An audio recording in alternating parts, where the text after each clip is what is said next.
Okay, this works. So, Excellencies, dear colleagues, thank you for joining us for this conversation today. So this breakout session aims to shed light on one specific aspect of compliance for the use of responsible military artificial intelligence. That's what is it? It's best practices to conduct legal reviews of lethal autonomous weapon systems and of artificial intelligence-enabled capacities.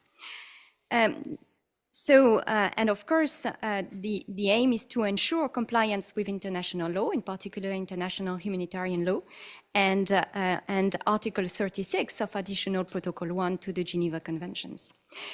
So we all know that legal reviews are an essential tool for ensuring that AI-enabled capabilities, their development and use comply with international law and international humanitarian law. But of course, the modalities of legal reviews are left to the states. So because of that, we need to exchange information on best practices. And especially we will see which best practices. So a series of international experts meetings were held in Australia, organized by the Australian Department of Defence, Department of Foreign Affairs, with the University of Queensland, both in 2023 and 2024. And you will have today a presentation of the report of the 2024 meeting. Will be the first part, and then the second part when representatives from the Australian Department of Defence and the French Ministry of Armed Forces will discuss how they approach the legal reviews of military capability with AI components. So, as I just mentioned, you will have actually two panels. So the first panel will be really focused on the outcomes of the expert meetings that I mentioned earlier. Of course, the question of legal reviews of new means of warfare appears central to the safe, legal and responsible application of artificial intelligence in the military domain. This has been discussed in the group of governmental experts, the GGE, on lethal autonomous weapon systems. In Geneva, it has been included in one of its guiding principles, the principle E. So the University of Queensland has provided a significant contribution by relying on some submissions by states to this GGE, especially on legal reviews, to provide a list of elements of good practice, and you will have the opportunity to hear a presentation of these elements that are attached to the report of the 2024 meeting. So this is the first part of the panel. It really aims to explore the utility also of sharing information about legal review processes as a confidence building measure. Definitely there is value in sharing information to make sure that the methodology is robust, but also to examine the limitations of legal reviews in ensuring that lethal autonomous weapon systems are capable of being used lawfully, and then to see how we can respond to these limitations. And the second panel will be a discussion more focused on state practice. So we will use the French and Australian practice as a basis for the discussion, and the panelists will elaborate on how they approach the legal review of weapons, means and methods of warfare in their national processes, and how these processes may apply to laws. So this portion of the session intends to discuss if there are specific challenges to implementing legal review of artificial intelligence, for instance, the qualification of algorithm or machine learning, skills and knowledge of the reviewers, which is a very important part of it. But also, we will touch upon the question of whether there are additional criteria or specific processes that should be implemented at the national level to deal with these implementation challenges. For instance, technical or programming processes, or national commissions, or any other tools. So in fact, the panelists were asked to provide their insight, their inputs on 3 guiding questions that will lead us through for these 2 panels. The first one is, are legal reviews a useful confidence-building measure for the use of responsible military artificial intelligence? Then the second question is what the key features of legal review of military AI-enabled capabilities compared to existing legal review practices? What is specific? And the third question, what do states need to ensure compliance with their legal review obligations, and what information sharing could assist them in complying?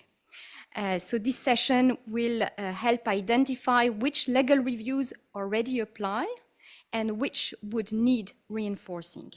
So really, it aims at fostering transparency and international dialogue by enabling states to present their national processes, but also enabling multi-stakeholders to exchange views.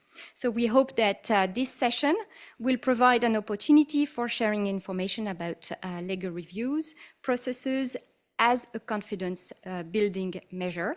And I will call our colleague to present the various panelists. Thank you very much.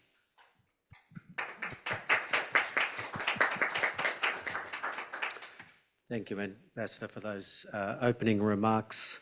Excellencies, ladies and gentlemen, my name is Damien Copeland. It's my pleasure to introduce to you the first panel and the panelists to discuss one of the key outputs of the expert meetings on the legal review of autonomous weapon systems from 2 expert meetings hosted in Australia on the topic. Before I do, I might just make some very introductory remarks. Firstly, what are legal reviews?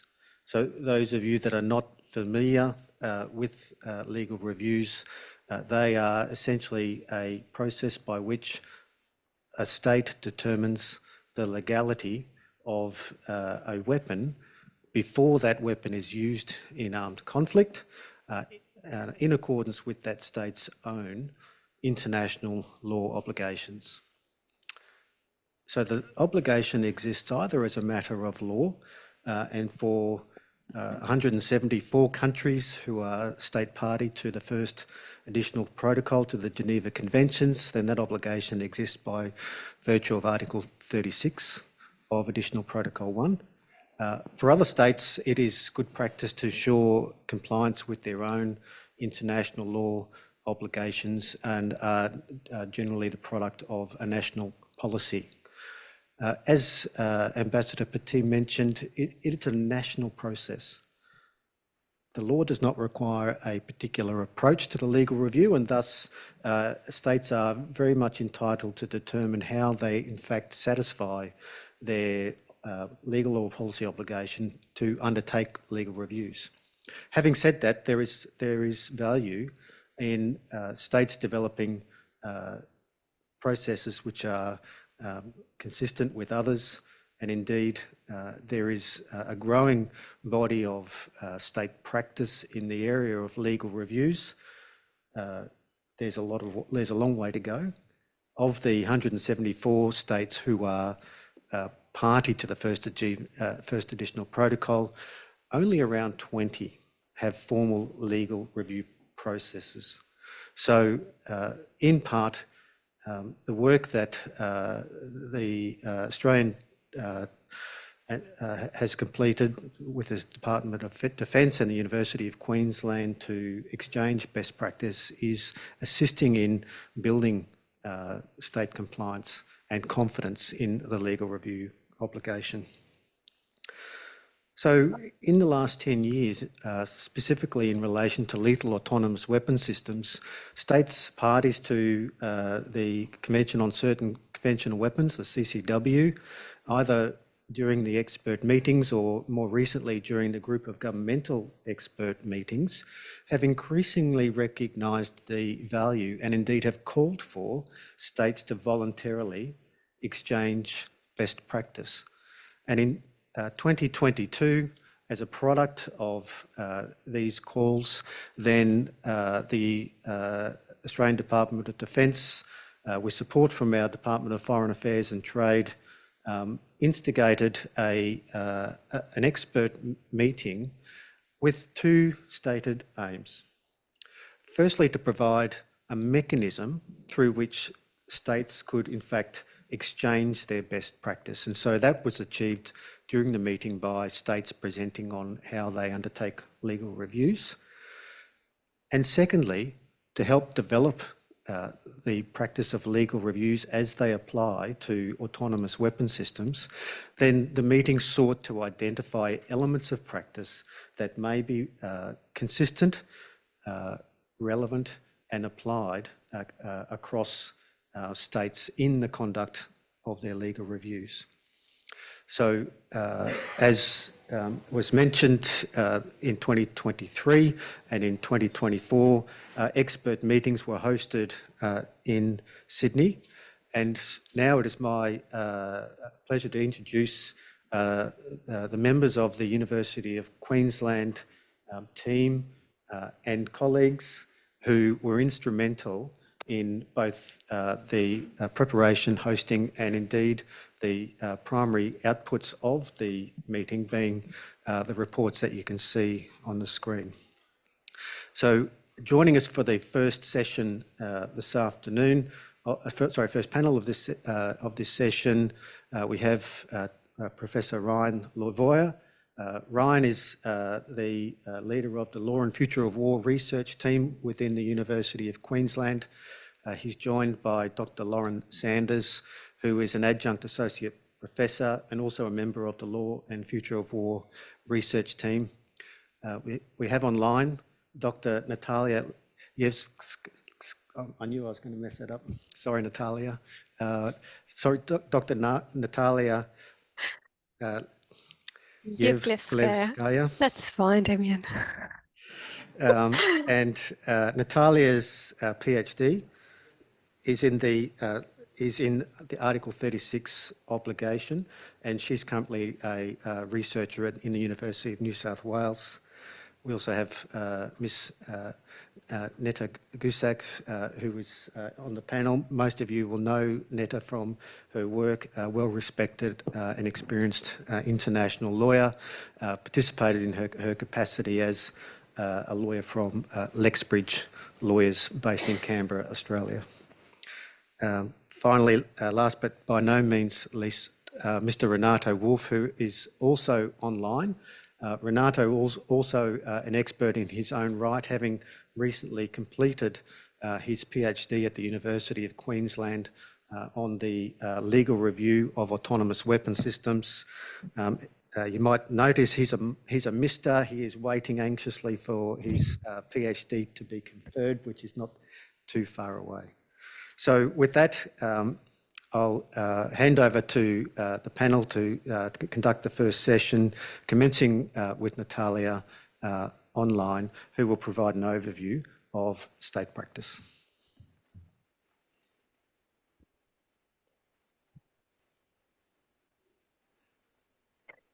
Thank you very much, Damien, and I apologise for my rather difficult to pronounce surname, but I think you did a really good job, nonetheless. Good afternoon, Saul. Good afternoon, audience members in the room and online. I hope you can hear me well. Please let me know if this is not the case. Otherwise, I'll just proceed. My role here is to share with you some insights from state practices of legal reviews covered in our 2024 report, the most recent one. Specifically, Part 3 of the report features a summary of presentations provided by states who took part in this year's expert meeting in Sydney. It focuses on the developments in the national legal review processes and what states had to say specifically about how they approach weapon systems with autonomous functionalities. Altogether, 7 states presented their national review mechanisms, including Australia, United Kingdom, United States, New Zealand, Sweden, Switzerland, and Singapore, the state co-hosting this very summit. 5 of these states participated at the inaugural expert meeting last year, namely Australia, UK, New Zealand, US, and Sweden. These states offered further detail and updates on their national review processes, which we believe very usefully complements an overview of national practices contained in our last year's report. 2 further states, Singapore and Switzerland, joined the expert meeting this year for the first time and kindly offered insights which may not have yet been broadly featured elsewhere.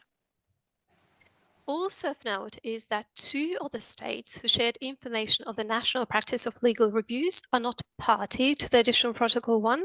I'm talking here about Singapore and the United States. These states added valuable insights on the practice of legal reviews operating beyond the formal bounds of the Additional Protocol 1, where the legal review obligation is explicitly laid down.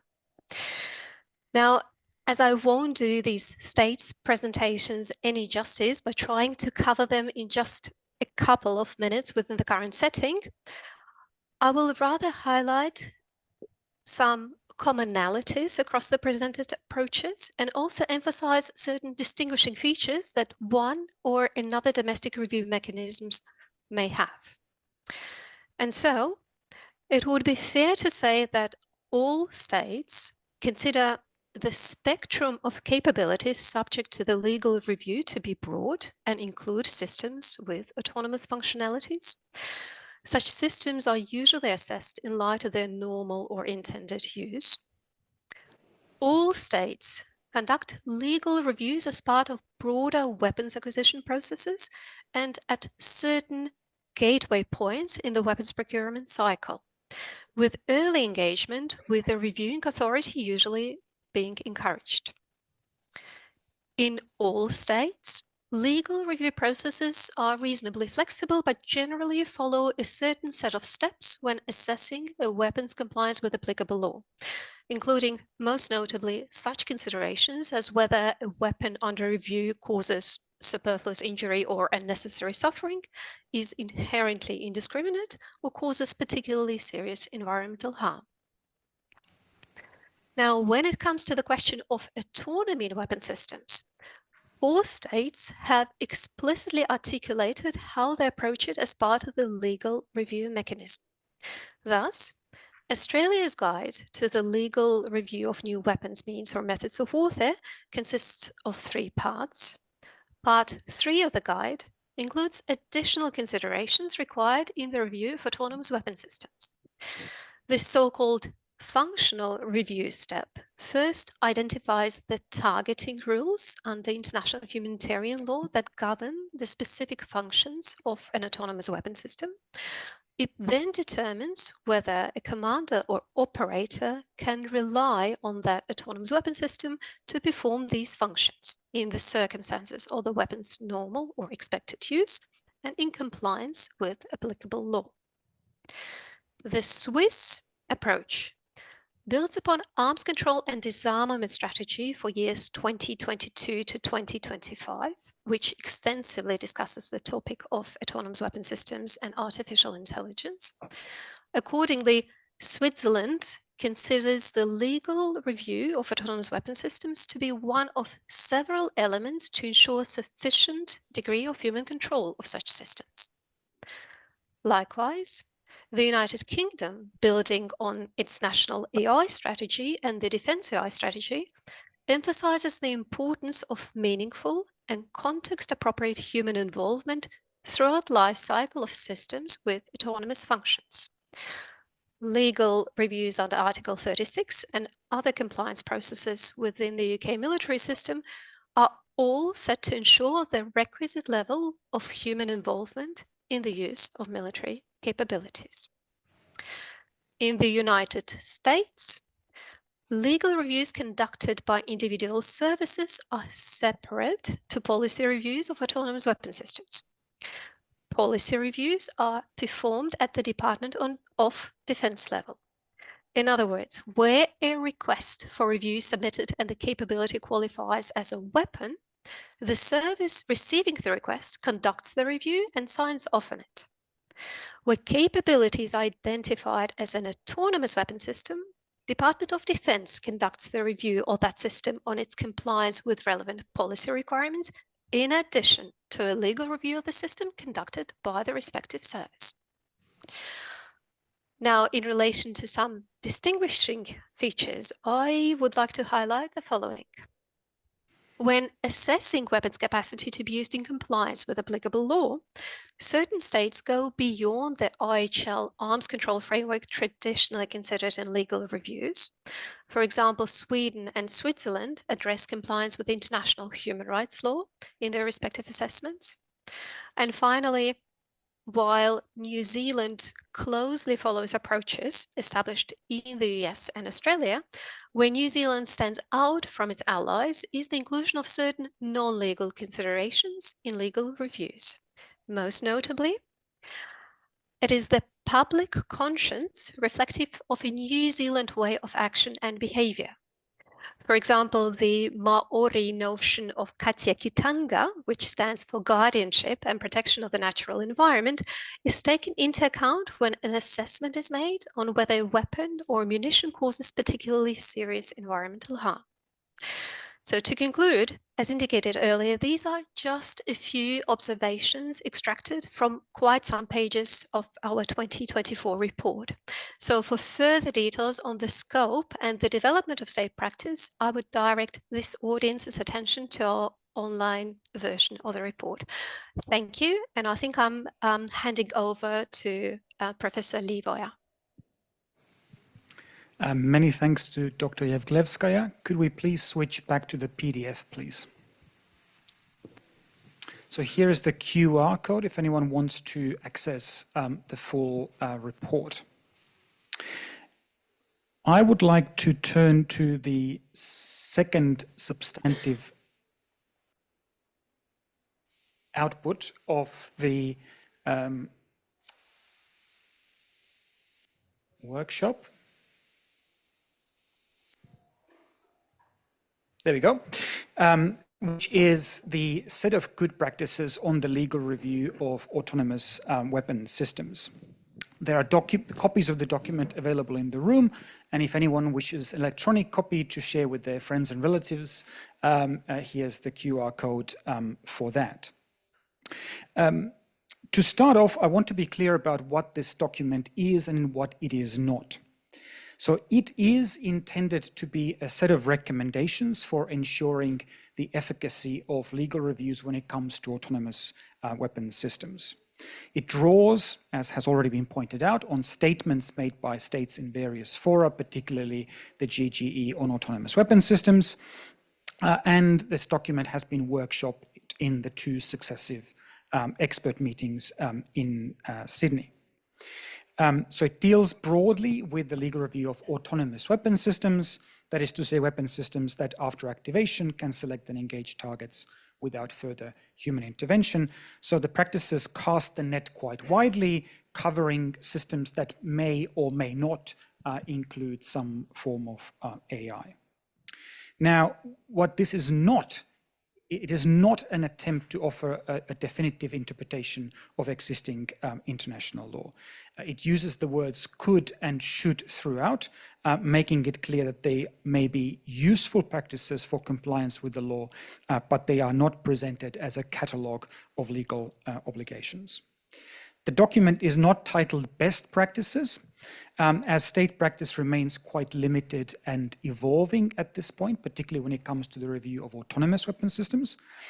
So to point to some national practices as best seems to us a little bit premature. And as a final preliminary point, the document is not finalized. It will be restructured, revised, and equipped with a commentary under the auspices of the Asia Pacific Institute for Law and Security. So any feedback from the audience here would be most welcome for that process. So let me now turn to the first set of elements, numbered 1 through 5, under the heading of the scope of the legal review. Now, the good practices aim to be agnostic about the reasons why states conduct legal reviews. So as Colonel Copeland has pointed out before, some states do that out of legal obligations under Additional Protocol 1, others do that as a policy measure. The document here attempts to be useful to all of these states, irrespective of the reasons why they conduct the review. So moving then on to substance, we suggest that it is a good practice to articulate the review process in some document. This is element 1 bis in the good practices. Now, as legal reviews are a national process, the precise nature, scope, and form of that document is, of course, up to each individual state to decide. Some states have used ministerial regulations, others have codified this practice into their military manuals, others have relied on other forms of guidance internal to the armed forces. In our view, however, consistency and reliability of the review process does require that this process be documented for guidance to the individual reviewers somewhere. And also we suggest that the pace of technological change is such, and there may be changes in the regulatory environment, that this guide should be regularly reviewed for possible revisions. So next, in element 2, we suggest that states should proactively identify issues of international law, compliance that are specific to autonomous weapon systems. And what is particularly significant here is that AWS may raise legal issues that have been not encountered with respect to other more traditional weapon systems before, such that those issues are novel to the reviewers. So hence we think that it might be useful for the state to actually direct the attention of the individual reviewers to particular questions that they should consider. And also foreshadowing the transparency section that Ms. Cusack will be talking about, it may be possible to actually share those high-level sort of considerations of what are novel legal issues with other states, even in circumstances where actually sharing the technological details or the review outcomes might not be possible. Now, when it comes to the standard of review, which is covered in element 3, the rules and principles against which the weapon is evaluated, states are in quite different positions. So states party to Additional Protocol 1 have a broad obligation to determine compatibility of a weapon system with any applicable rule of international law. But considering that the ultimate purpose of the legal review is to ensure that a state does not field a weapon that is incompatible with its legal obligations, we suggest in element 3 that it would be good practice for all states to assess what rules might be relevant to the use of a particular autonomous weapon system and not just default to the international humanitarian law rules. So I now come to potentially one of the more controversial aspects of the elements. And this is the fact that sort of the range of legal rules under IHL considered. So a legal review would typically consider what is known as weapons law, the principles and rules of international law that seek to prohibit weapons based on their intrinsic features. However, the human operator may seek to delegate to an autonomous weapon system certain tasks that are ordinarily governed by the rules concerning the conduct of hostilities. So we suggest that it might be prudent at the legal review stage to consider them as well, which might in turn require developing use cases or scenarios for testing or for conducting this legal assessment in a context-sensitive manner. And finally, there's also a question of what constitutes a weapon, means, or method of warfare for the purposes of legal review. This is a live question with existing systems, but it will become even more complex as sort of networked systems are developed. So, for example, does a decision support system in the kill chain amount to a part of a weapon system and hence be subject to review? And while we may have our own opinions on that, Element 5 simply draws the attention of states to that issue and invites them to articulate for themselves what they consider to be weapons, means, and methods of warfare for the purposes of the review process. And I'll now hand over to Dr. Sanders to discuss the next section. Thank you very much. So I'll be discussing section 2, which is titled Conducting Legal Reviews. And within that, there's 2 sub-elements. I don't intend to go through each individual element, but I'll just talk about some of the more contentious issues that are specifically relevant to the unique features of what we consider autonomous weapon systems will impact in terms of the conduct of a legal review. So the first section is just generally titled Considerations, and it covers elements from 6 to 11, but uniquely we added an element into this particular section based on the discussions that were held at the expert meetings.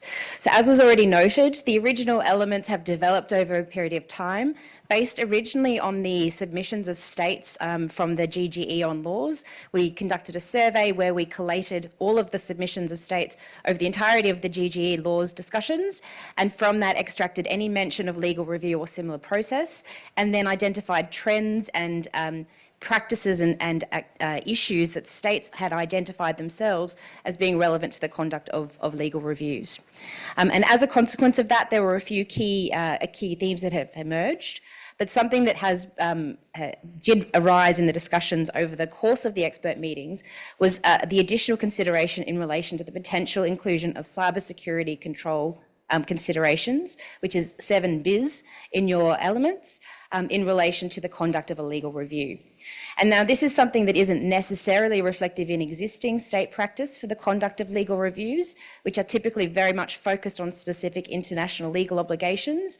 But the consensus in the meeting was that the particular risk of access to autonomous weapon systems by adversaries as a consequence of cybersecurity risks is something that states should turn their mind to when assessing the ongoing compliance of the use of that system with international legal obligations. I'll flick back to the start of the section now and talk about the issue of human-machine interaction, which is also a unique issue that has arisen in terms of the use of autonomy, artificial intelligence, generally in relation to military systems. And the issue that was discussed in depth, in fact, across both meetings, was the extent to which the human-machine interaction or human-machine control issues needed to be addressed specifically in the conduct of the legal review in order to pinpoint who and at what point in the weapons design, acquisition and use process held responsibility for particular international legal obligations. Unlike a regular or conventional weapon system, the legal review is conducted. There is a presumption of lawful use by the operator of that system. So if we're thinking about the use of a rifle, for example, the review is focused on the indiscriminacy of the use of that system, the capacity for the user of that system to discriminate based on the way that that weapon system is intended to be used. In cases where autonomous capabilities will be undertaking certain aspects of decision-making or certain aspects of target acquisition or strike processes that had previously been conducted by humans, there's a discussion then about how to assess that the delegation of that function is being conducted with sufficient oversight and compliance by the person who is delegating with their international legal obligations. Of course, reflective of the fact that there is no capacity to delegate legal responsibility to the machine, and thus there's a requirement to assess in the legal review, unlike other systems, where the machine is going to be conducting those activities, where the human is actually engaging their international legal obligations. This also touches on element 7 in relation to the transfer of responsibility from what we would consider the traditional use of weapon systems. Again, if we're thinking about a simple capability like a rifle, the soldier takes the weapon, shoots the weapon, the soldier shooting with that weapon has the obligation in relation to distinction or target acquisition. Again, if we're talking about a more complex autonomous capability, where those decisions have been delegated or where there's been guardrails put around those decisions being undertaken earlier in the targeting process, there needs to be assessment as to how that handover of accountability and responsibility might occur, which we think requires specific consideration during the legal review process. There was also discussion across the workshop as to what additional considerations might be added to the legal review process. As has been mentioned already, some states purely focus on the international legal compliance when conducting legal reviews in a very pure sense of the Article 36 Additional Protocol 1 obligation. Other states undertake legal reviews as more of a matter of practice or pragmatism in terms of being able to then assure themselves as a matter of policy or general state responsibility that their capability is going to comply when it's fielded. There is a wide variety of different additions in terms of how those systems are undertaken, with some states including policy considerations, some states considering future legal obligations in the conduct of review, particularly relevant if we're thinking about the potential for additional controls in relation to the use of autonomous weapon systems. And as mentioned already, the idea of additional considerations such as cybersecurity protocols in relation to use of these weapon systems. As a consequence of that consideration, we also thought it was relevant to make sure that states were explicit when their review was actually implementing or assessing the capacity to comply with a legal obligation. So if you look to element 9, it talks about that idea of expressly pointing the reviewer to those parts of the assessment that relate to international legal obligations, whereas those other parts might relate to policy controls, which is relevant, of course, for the acquisition and use of the weapon, particularly in states where there might be future changes in relation to how a weapon system is integrated or used, because, of course, policy considerations may change, whereas legal obligations should not. And then as a consequence, we also looked at considerations of conditions imposed upon the conduct of the review as a consequence of what was assessed. So element 11 addresses that issue. That really is very similar to what you would expect to see in a general legal review process, but it was considered necessary to articulate it again on the basis of the state submissions to the GGE addressing that particular issue. The last issue that was a bit more novel in relation to the conduct of legal reviews for autonomous weapon systems dealt with modifications. So elements 12 to 14 talk about the considerations of what happens when either the law changes or the system itself undertakes change. Novel in terms of the idea of machine learning or other computational techniques that relate to autonomy and artificial intelligence. We had originally used our non-technical terms to describe what we thought these modifications should be, but as a consequence of feedback from industry operators and technical experts, we broadened the language to reflect the fact that the types of autonomous weapons systems or the types of artificial intelligence that might be integrated into systems could have various different technological forms. The relevant issue for consideration is if there is a change to the legal compliance or a change to the assessed ability of that system to comply with the particular use case or environmental case that it was assessed for in the first instance. Discussions of repetitive reviews or changing reviews based on potential machine learning techniques were also discussed as part of the workshop, but as you can see, we eventually settled on bringing the issue of modification to the attention of states adopting practices as described in elements 12 to 14.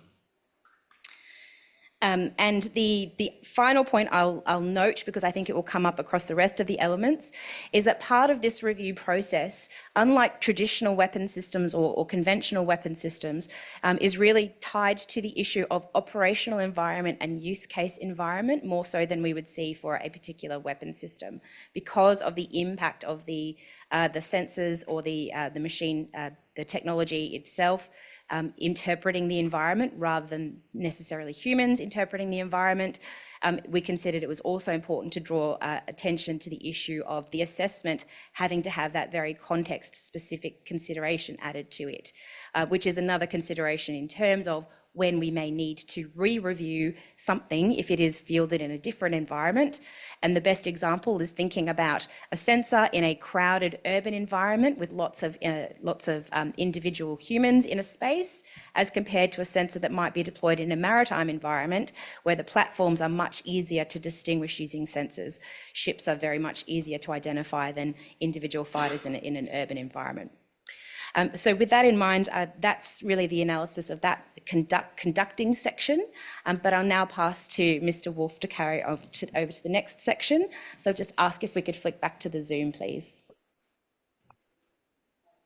Thank you, Dr. Sanders, and good afternoon to us all.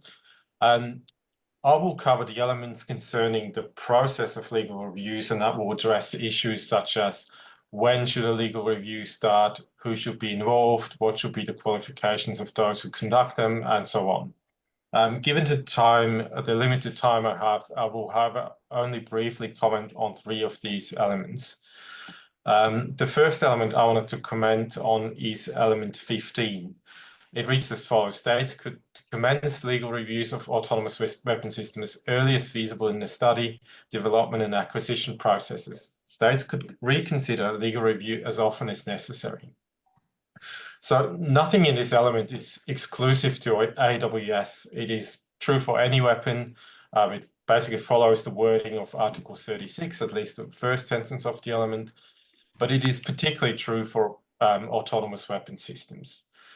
Commencing a legal review right from the beginning of the development or the acquisition of a weapon is not really just a legal requirement, but it's also just like a smart idea, because it's going to save you money and time.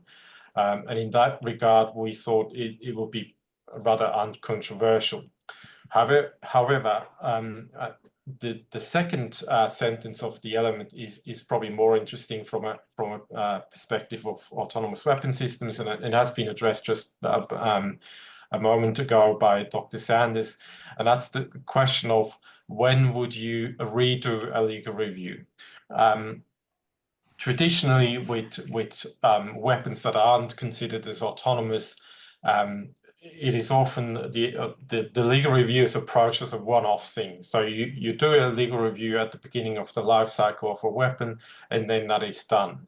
And partly because of autonomous weapon, of the complexity of autonomous weapon system, but in particular also because they might often use machine learning technology. These weapons may evolve sort of continuously, and consequently, a legal review might have to be done sort of periodically throughout the life cycle of the weapon. So we think that is an important aspect or an important particularity of a legal review of autonomous weapon systems. But in that context, I think it's also important to underline certain limitations of the legal review process as a whole, but also of the statement that states should review weapons periodically. And that limitation regards to the distinction between the role of a legal review on the one hand and the role of the decision-making of commanders and the operational legal advisors. In our opinion, a legal review essentially aims to answer the question whether a given weapon can be used lawfully. It does not answer the question whether the use of this weapon is actually lawful in a specific context. That should remain the domain of commanders and their operational legal advisors. So when we say states should reconsider a legal review as often as necessary, that is definitely a good idea in the context of autonomous weapon systems, but that should not be read as replacing decision-making of commanders in the operational context. The second element I briefly wanted to cover is element 16, which reads as follows: states could articulate how legal reviews are integrated into their broader weapons design and development processes. This element essentially points out that legal reviews should be aligned with the acquisition processes of states. And again, that's not only true for autonomous weapon systems, but is particularly true for such weapons. The integration in these often highly complex processes ensures that the right kind of legal review is done at the right time, but also facilitates that reviewers have access to the necessary documentation. And again, as with the previous element, it's a sort of in the self-interest of states, not just for legal reasons, but just for practical reasons, because it avoids delays and results in a much smoother overall process of the acquisition or development. Finally, the third element I wanted to address is element 22, which reads as follows: states could articulate ways to ensure that the legal review takes a multidisciplinary approach capable of properly assessing functions of the AWS that may affect the user's capability to comply with IHL. Again, this is another element that is true for every weapon, but particularly true for autonomous weapon systems. And it essentially recommends that when reviewing an autonomous weapon system, expertise of all necessary fields should be accessed during a legal review.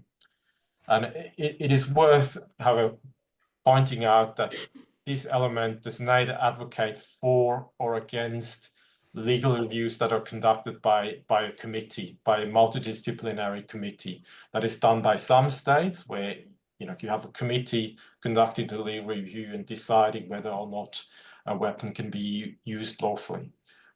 We did not address that issue, so that is no comment on whether that's good or bad.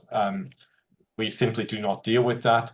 What we're trying to say when we're referring to multidisciplinary approach is that because a legal review of an autonomous weapon system may be particularly complex from a technology perspective, from an ethical perspective, that those conducting those reviews should have access to the required expertise. And having said that, I think I've already reached my time. And I might hand over to Ms. Neta Guzak for the last part of our presentation. Thank you. Thank you very much. Thank you to Colonel Damien Copeland and merci Madame l'Ambassadeur for the introduction. My name is Neta Guzak, and as Damien said, while I'm attending this conference representing the Centre for Humanitarian Dialogue, the work that I did here together with Ryan, Lauren, Natalia and Renato is work that I did in my personal capacity and as a lawyer with Lexbridge. I'm really pleased to be tasked with talking to you about the discussions that were had both in 2023 and in 2024 regarding transparency and information sharing. In my view, even though it might not seem like it, one of the most important benefits of the process that the Australian Department of Defence has initiated and which the researchers at the University of Queensland and University of New South Wales have developed has been the progress made in relation to tackling the issue of transparency and information sharing related to legal reviews of autonomous weapon systems. Legal reviews in general and of autonomous weapons specifically exist in the shadows. Only very few states acknowledge conducting reviews. They share scant details about how they conduct their reviews, and they're loath to discuss their views on the legality of specific weapons, means or methods of warfare, not least of autonomous weapons. And so the discussions at the expert meetings have shed light on this important topic. Why should information be shared about legal reviews? What must be shared, as in what must be shared, what can be shared, and what it would be helpful to know. So for those of you who have not committed the 2023 report to memory, just a quick reminder of the work that was done at the workshop in 2023 and which, in my view, was built on and deepened at the 2024 workshop. Firstly, in 2023, we discussed the challenges around transparency and information sharing when it comes to legal reviews, not least national security concerns and proprietary sensitivities.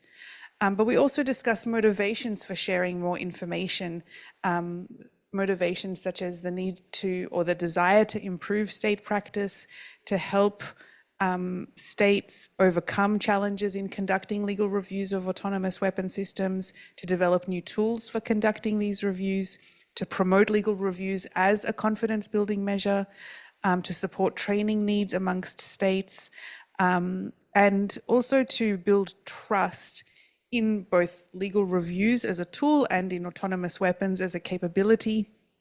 And when I say trust, I mean both trust by users of those tools and capabilities, but also from the public, which in my personal view, both of which are important for strategic reasons for states. And in 2023, we also, the participants also drew a distinction between information about how legal reviews are conducted versus information about, the content of legal reviews themselves. And in the course of those discussions, we came up with 4 elements of good practice which have been recommended by the authors in this report. The 4 are these. Number 27, which is to that an exchange of information regarding legal reviews of autonomous weapons could occur as a result of an obligation to communicate. And as a reminder, the first additional protocol, Article 84, requires high contracting parties to exchange information about laws and regulations that they adopt to give effect to that protocol, including to Article 36 of that protocol. So the exchange of information could occur as a result of a legal obligation under Article 84 of the first additional protocol, but it could also be based on a decision to engage on a voluntary basis in such an exchange. Element number 28 is that an exchange of information about legal review processes could include information about if and how a legal review of an autonomous weapon system differs from other types of legal reviews. Number 29 is a recommended element of good practice, which is that states could establish a repository and contribute to a repository of such information on legal reviews of autonomous weapons. And finally, element 30, having due regard to national security requirements and the protection of proprietary information, states could also add to the repository select information relating to specific legal reviews of particular autonomous weapon systems. Now, these conversations were continued in the 2024 meeting of experts. And I would say for me, the key takeaway or the key development in the discussions is that we continue to break down the areas of transparency and the areas of information sharing, which I think is an important preliminary step to identifying areas of comfort for more information sharing. And as someone who is outside of government these days, to me, that's a really positive development. So the key levels were level 1, information sharing among states or between states. And I would say there are 2 sub-levels to this meta level. Sub-level 1 is information sharing between states who are somehow involved in a transaction with each other or in a collaboration with each other, either because of a sale or a combined operation. And the second sub-level is information sharing among states in state-only forums of some kind, whether that is open forums or closed ones. And then the level 2 type of information sharing is information sharing with the public. And so in breaking down these different kinds of transparency opportunities, we can also start to think about, well, what could the next steps be and where to go next with this idea of transparency and information sharing. And we identified 2 key areas for next steps. The first is how to deal with a really wicked problem, generally a wicked problem, but acutely wicked in relation to autonomous weapons, and a huge barrier to transparency, which is secrecy, whether that's state secrecy or commercial secrecy. How should this element of secrecy separate between different kinds of transparency and information sharing measures? And then the second next step or idea was about the creation of this repository and what further work might be needed. And here I can say certainly further work is underway, and we look forward to providing you with an update on that soon. Thank you.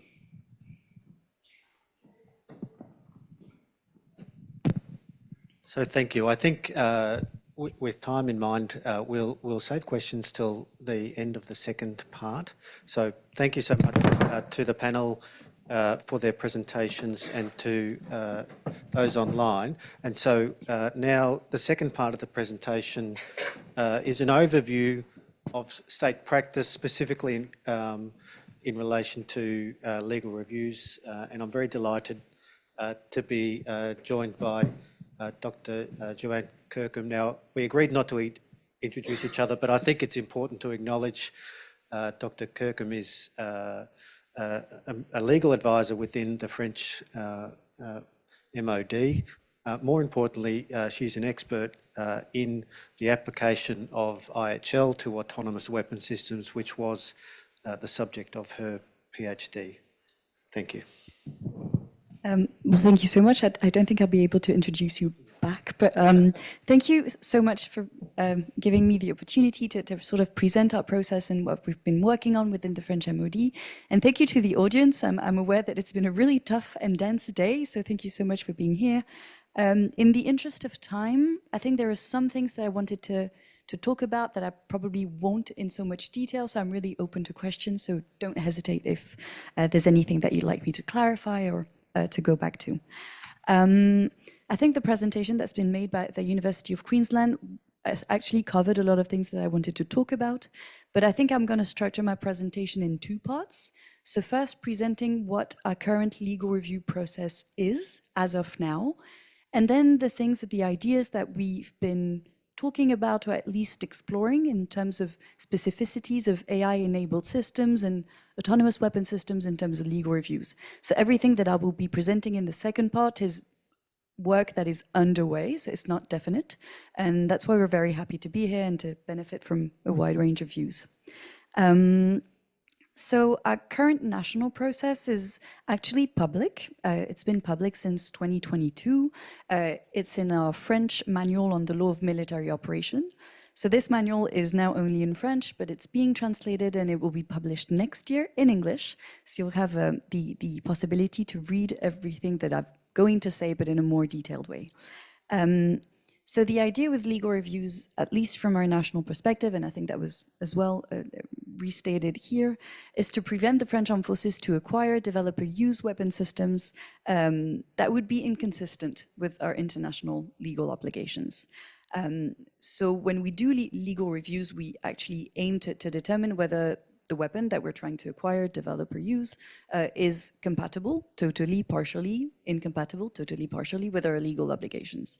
And that stems from the fact that for us it is a conventional obligation from Article 36 of AP1 that we've talked about, but more generally from IHL obligations such as the fact that we do not have unlimited choices in terms of our means and methods of warfare, and also from basically the general duty to comply with IHL in our operations.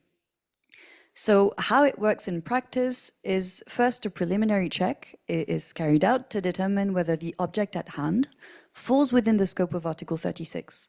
So we have to determine if it's a weapon, if it's a means or method of warfare, and second, if it's new. When and if the preliminary check confirms that it is new and that it is weapons and means of warfare, the legality assessment is carried out to determine whether it complies or not with our legal obligation. So this assessment is carried out within the MoD by the Office of Legal Affairs, where I come from, and in cooperation with the French Defense Staff and the Directorate General for Armament. And the formal outcome of the legality assessment, so the legal review, is an opinion that is based on four main parts.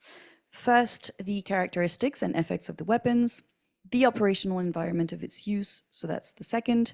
Third, conformity of the characteristics and operational intended use with international law. And four, the decision on the total or partial lawfulness of that item at hand. If we determine that there's a total compliance with international law, then we move forward. If it's a partial compliance, then we might add, at this point specifically in the legal review, some additional requirements to guarantee compliance. So that can be limitations of use in the operational environment that was put forward or in the weapon in and of itself. I think in order to go to my second part, I'd like to say that for us, this process fully applies to any weapon system, be it autonomous weapon systems, AI-based capabilities. But we do think that there are some specific issues that might be addressed when we contemplate legal reviews of these new weapon systems and AI-enabled systems. Some of these issues, and I will not go into detail for all of them, but are, for example, can AI systems be reviewed or only weapon systems? What consists, and that was been dealt with before, but a change sufficient to trigger the need for a re-review? How can and should the notion of human control be implemented, et cetera, et cetera? I think that the two parts on which I will focus is, do we consider in the French legal system that AI systems can be reviewed? I think that's the main thing. Does our definition encompass those systems? I think I might deal with the significant change a little bit and then talk about the notion of human control, which I think has been central to the discussions on autonomous weapon systems. So I will leave the other ones, but feel free to ask anything if you need. On the question of can AI and AI-enabled systems be reviewed, we actually have a very broad definition, as UQ has said before, in order to encompass a wide variety of systems. So as of now, we define weapons and means as any offensive or defensive device designed, whether directly or indirectly, to kill, damage, or neutralize persons or objects. So as you may see, this definition encompasses basically any technology that is designed to damage or neutralize enemy property. So that can be light and heavy weapons, small arms, munitions, but more widely, we consider that it applies to technology that can do that in and of itself. For example, cyber means. So in other words, it allows us to deal with a variety of systems, so both AI-based algorithms or AI-enabled weapon systems or autonomous weapon systems can be reviewed if they fall into the criteria that I put forward. Then we have to determine what is new. So I said it's weapons and means, but then is it completely new? In our current practice, we consider that it is, if it isn't already available to the French Armed Forces, or if it goes through significant changes that makes it really different from what we have within our French Armed Forces. The question of AI-enabled systems is what constitutes these significant changes. For instance, I think as of now, in the way that we're thinking about it, it seems fair to consider that a change in the system itself, for example, in the algorithm and the system senses, the algorithm decision threshold, that significantly alter its effects would trigger the need for a re-review. And at the same time, since the legal review is based on the intended operational environment, if that goes through a significant change as well, and that it differs from the previously authorized or reviewed uses, then that might trigger the need for a re-review as well. So that's how we're currently thinking about it. And then when it comes to and I will stop there, from the scope and assessment of lawfulness, our national processes focuses on our international legal obligations. So we examine the Convention on Conventional Weapons, which Damien mentioned, the Mine Ban Convention, any basically international instrument that is applicable to France. But the main question that remains and that we're still thinking about is how should the human element, or the notion of human control, be taken into account at this stage of legal review. So this notion has been central to the discussions on the GGE on laws. And the question is human control a criteria? So a standard that should be inserted into the legal review and against which we should assess autonomous weapons or AI-enabled systems compliance? Or is it a standard of conduct and a way to ensure that these systems are lawfully reviewed and developed and deployed? As of now, I don't have a definite answer, but I think in terms of how we're thinking about it, it's a bit of both. So human control as a standard of conduct, it requires that person conducting the review should understand the likely effects of these new systems in different operational contexts. It means that unpredictability as well as self-learning should be addressed, and mainly that the reviewer should have sufficient confidence about the effects of the system in those circumstances. If we consider human control then as a criteria, so that's the second part, means that first, at the time of the review, exercising human control requires the legal reviewer to determine whether the weapon's capacities in the expected circumstances of use is compliant with international law. So exercising his or her human control at the stage of legal review is basically that. But then it also might mean that the reviewer should also determine whether the information available the human-machine interface, or anything that is available to the operator will enable him to exercise judgment and his human control later down the line, and then ensure compliance with international humanitarian law. And I think that this second part is particularly useful for the part of the legal review to which I referred to before, was that additional requirement or additional measures that could be put forward to ensure compliance. And that means that, for example, the legal reviewer could propose, I think, different steps in order to ensure human control is exercised throughout. So that can be limiting the geographical and temporal scope of the operation of the system in and of itself, ensuring communication links, or even further down the line, requesting the operators to sort of twitch the rules of engagement so that they know they have specific criteria that they should be checking, or more than that, inserting sort of an iterative loop from the operational legal advice back to the legal reviewer if certain things go out of hand, or for example, the system significantly changes. So these are the things that we're thinking about in order to have a more diffused legal advice and legal review process that can still take into account the capacities and how the system changes. So I will leave the question of when and how. I will also leave the question of what the legal reviewers need, and feel free to come back to me. And I am sorry for speaking so long. You go ahead. That's wonderful. Thank you so much, Joanne. Could I have the second PowerPoint slide, please? So much of what I plan to say, you've heard in various ways. I will focus on some of the initiatives that the Australian Department of Defence are taking in order to enhance the quality, the timeliness and the accuracy of our legal review process. So almost in the same way as France, we follow a number of steps. I won't elaborate on those. The question that we're asking ourselves at the moment, though, is whether or not those steps are sufficient to allow us to properly determine the legality of weapons that use artificial intelligence in some way to perform a function that is governed by rules of international law.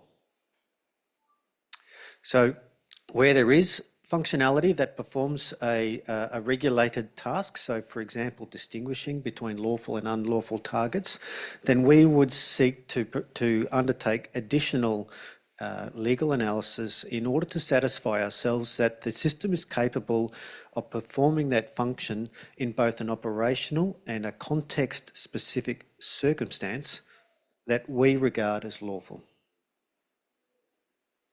So we, like France, very much in the process of considering and developing our approach.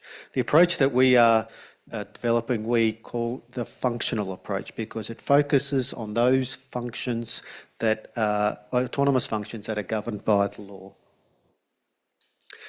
There are a number of issues which the functional approach attempts to consider. I don't propose to go through them all. Certainly human control is very much a critical issue, and like France, we are looking at I guess a process by which human control can act as a mitigator to legal risk. And so where our test, evaluation, validation process identifies circumstances where an autonomous system has increased legal risks because of the operational or the environmental context in which it's performing that particular function, then we would look as one of the control measures to recommend a certain level of human control so as to ensure that that function is performed in that circumstance lawfully. We're also looking at expanding our legal review consideration. You may have noticed the elements referred to aligning the legal review to the capability acquisition process, and indeed that is very standard across most legal review countries. But we're also looking at the need where autonomy enables weapon functionality, the need to actually broaden legal review considerations across the life cycle of the weapon system, and to do that in three broad stages. The first is what we are broadly referring to as an informative stage. That is pre-acquisition, where we seek to ensure those responsible for the development and design, and that includes industry outside of defence, are aware of our requirements from a legal perspective. And so whilst at that point in time it's not a legal determination of any kind, it's simply ensuring that those that are designing understand our requirements and are able to consider those such that when a system is considered for acquisition, the questions that a legal review asks are capable of being answered. The determinative step is similar to what we've been discussing, and that is prior to decisions around acquisition, we satisfy ourselves that it is lawful with respect to our country's legal obligations. And finally, post-introduction into service, we're looking at how we ensure an oversight, a governance framework by which the in-service life of an autonomous weapon system can be considered, and any modifications, whether that be by use or to programming, can be reconsidered from a legal review perspective. That might occur as a result of the responsibility of a legal advisor deployed in an operational setting as required by Article 82 of Additional Protocol 1, or where more significant changes have occurred, it might be a strategic legal review conducted by the Ministry of Defence. Now, a few initiatives that we've implemented recently. Firstly, to streamline, to standardise our legal review process, we have gone away from a typical, what you might call legal advice, and we've created a PDF form which is used as the record of both the analysis and the results of the legal review. Ultimately, the legal review makes recommendations, it's legal advice, but the form allows all of the inputs, as in the design information provided by the weapon manufacturer and the project responsible for its procurement, the legal analysis that was applied, the issues that were identified, and ultimately the recommendations that were made, and then where relevant, any further legal considerations that were made as a product of modifications. And also the form is currently being updated to include a functional legal review analysis to cover the steps of the functional approach that we are in the process of developing. We've also sought to update our national guide to the legal review. Now, this is our policy document that describes how Australia undertakes its legal review process, and it's in three parts. The first part reflects the document that, in fact, it replaced, and essentially provides responsibilities and requires certain elements of defence, particularly in the procurement, to notify my office of the procurement of a particular weapon. It provides responsibilities for the individual legal reviewer. All legal reviews are both reviewed by an initial reviewer and then signed off by a senior reviewer. It then, in part two, describes the legal review process in some detail. And that part two is aimed at the lawyers conducting the review and allows them to almost step by step work through the law as it applies to Australia and how we interpret our international law obligations and apply them in practical terms to specific legal review issues. The final part, part three, is dealing specifically with autonomy in weapon systems, and it is in this part that we are developing our functional approach. Both of those documents are publicly available, and we're very happy to share them to any state that is interested. We emphasise this is not the process, this is a process as we apply it, but we're very happy for others to see the process that we undertake. We also implemented, in cooperation with the colleagues that presented on the first panel, a certification course for lawyers who are responsible for conducting legal reviews. So the purpose of this course is to make sure that all of the lawyers understand exactly what the legal requirements are and how they apply them in practice to specific types of weapon systems. It's a one-day course. The first part concentrates on the law. The law as Australia, as it applies to Australia and as we interpret it. The second part of the day is then about the practice and how we undertake a legal review process. A legal officer who conducts the course is then given an assessment which they must pass in order to be qualified to conduct a legal review. As a consequence of this course, we have almost 60 military legal advisors now qualified to conduct legal reviews, and the standard and the quality is complemented by this course. We're very happy to share that the content of the course to anyone that wishes to see it, and we're investigating the possibility of conducting an international version of the course for those that may wish to attend. Finally, we've mentioned the legal review workshop.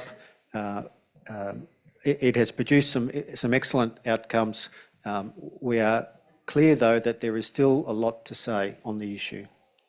And so we are, as we speak, planning to host a third legal review workshop in 2025, and we're very much welcoming opportunities with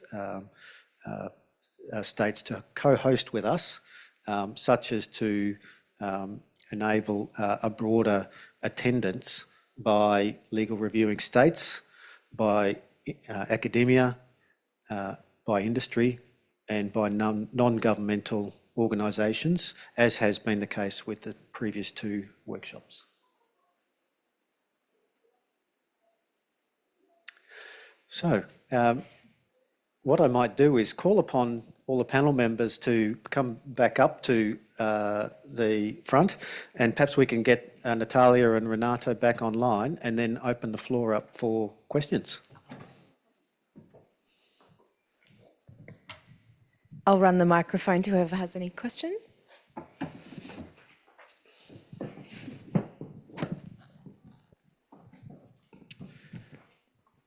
I should have prepared a Dorothy Dix, hey. All right, well, it is the end of the day, so we're very happy. Okay. Sorry, thank you. Thank you. Hi, my name is Jean-Michel Feder. I work for Thales here in Korea.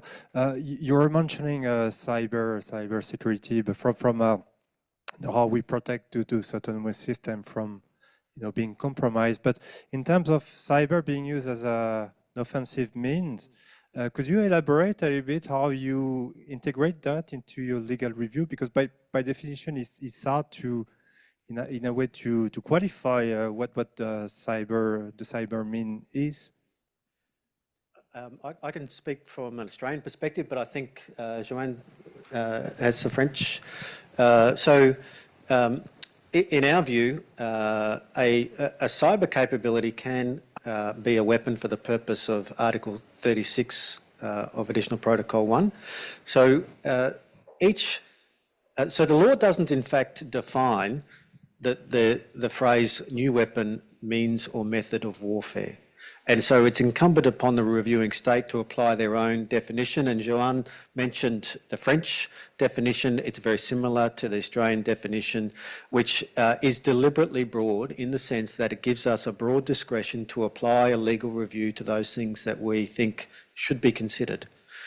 Our default setting is, if in doubt, do an analysis as to whether something falls within our definition, and our definition focuses on something that can either cause harm or neutralise an object or harm or kill a person in very general terms.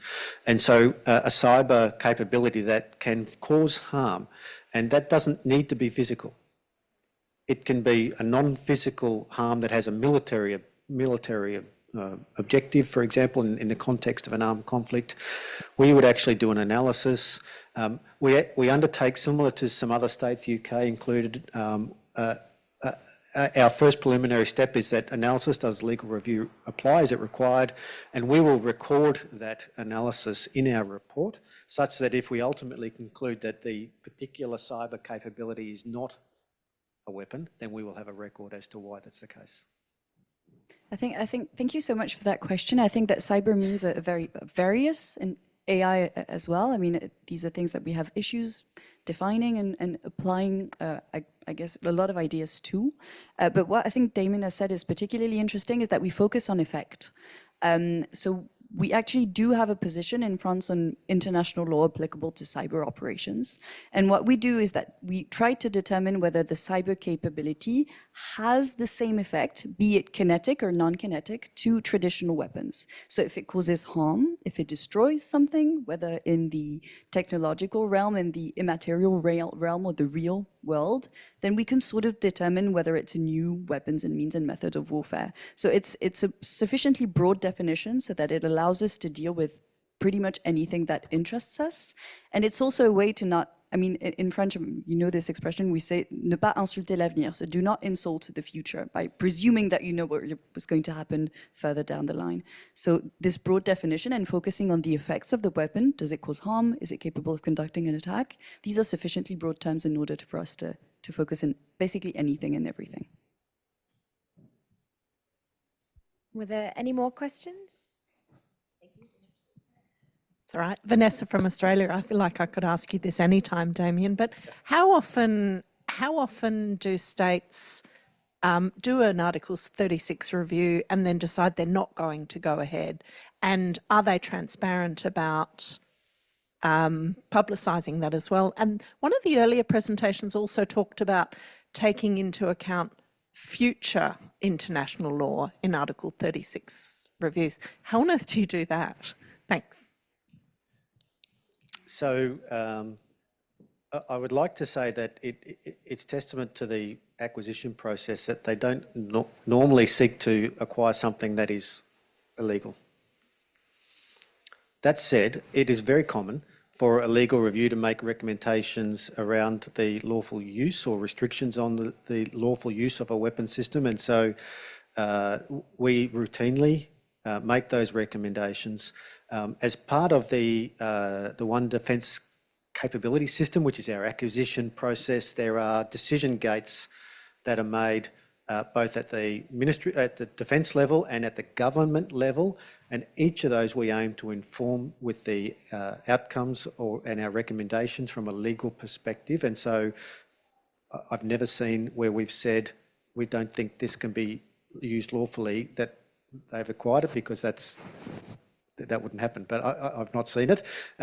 So that's your first question. The second question was, do we publicise it? And that is a very difficult question. I think ultimately, if Defence were to make a public announcement that they were procuring something and then ultimately didn't procure it, then I can't imagine we would actually say that was because we ultimately found it was. I'm not sure if that would be the case. You could probably put two and two together.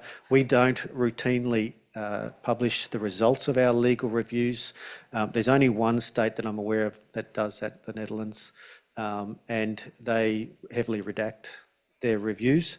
I think it is certainly a worthy aspiration for states to, as a confidence building and as a transparency measure, to provide some public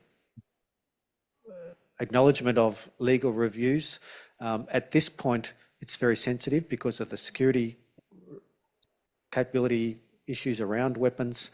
And I do genuinely believe that the discussions that we're having are going a long way to help promote confidence and to give transparency as to the process that we undertake, and give confidence that we actually have a robust and a professional and an accurate process to make a good determination of the legality of a weapon. Just in relation to the second, sorry, I was just going to say the second part of the question about future law. Most states interpret that on the basis that they've signed up to an obligation that hasn't yet come into effect. So usually in that intervening period, it gives a period of time to anticipate complying with when that obligation comes into effect. Good. And just to sort of respond to the first part of the question as well, one of the participants of the workshop, and I can't name who it was, noted that a negative outcome of a legal review suggests that something has gone wrong in the process. That why has the procurement process proceeded to that stage, or why hasn't legal advice been provided to the developer such that the capability could be brought in line with the procuring state's legal obligations even before it reaches the review stage. Conscious there's noise outside, which indicates the day is over and there is a networking event that's just about to start. So dare I ask, are there any more questions? I think everyone's taken that brief perfectly. Thank you. Well, I think I'll pass back to, did anyone want to just quickly wrap up, Damien? So I just, on behalf of Ambassador Petit and Joanne from the French, thank you so much for participating in the discussion with us, but thank you to everyone for taking the time to come and listen to our presentation. You can see there's a lot of work. We're very grateful to the University of Queensland and our colleagues for their participation in this journey, and we very much look forward to it continuing in the future.